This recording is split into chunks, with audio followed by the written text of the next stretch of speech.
En Haïti, plus de 50% de la population doit survivre avec moins d'$1 par jour. La plupart parmi eux habitent dans les zones rurales.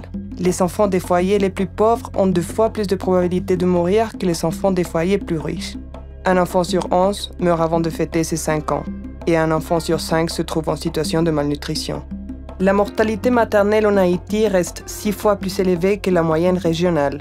2 femmes sur 5 comptent avec un pauvre état nutritionnel.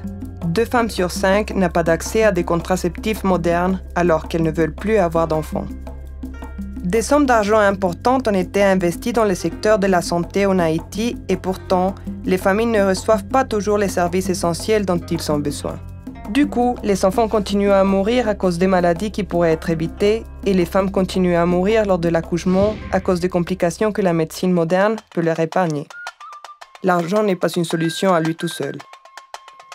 Cependant, le financement basé sur les résultats a produit des changements importants au niveau de l'accès et de la qualité des services de santé.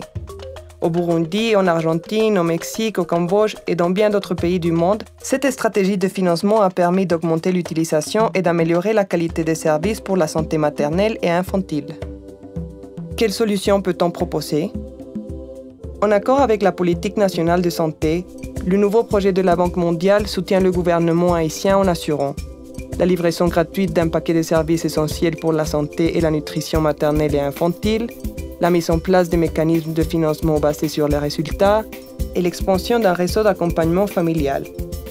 Ainsi, le principal objectif du nouveau projet sera d'améliorer l'accès aux services de santé et nutrition maternelle et infantile parmi les populations vulnérables.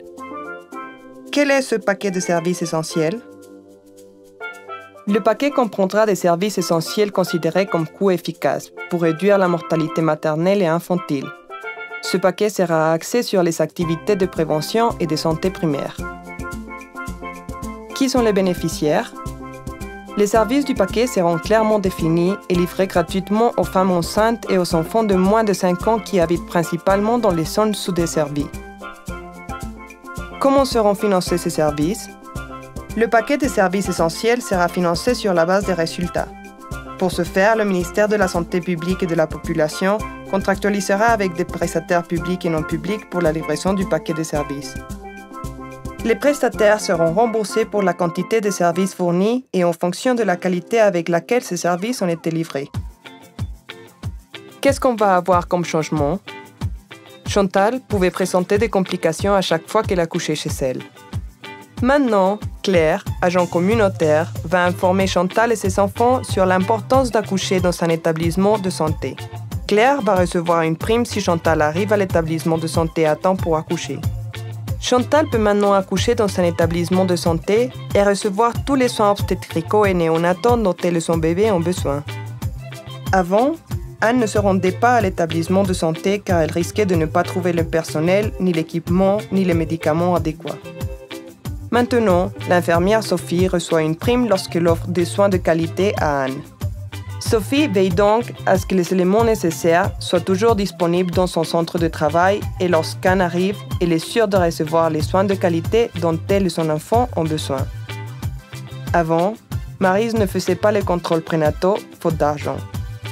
Maintenant, Maryse se rend à l'établissement de santé car elle sait que les contrôles prénataux et postnataux sont gratuits et qu'ils sont importants pour la santé de son bébé. Avant, Lucie, sage-femme, ne voulait pas visiter les familles habitant dans les zones rurales et elle préférait travailler uniquement en ville.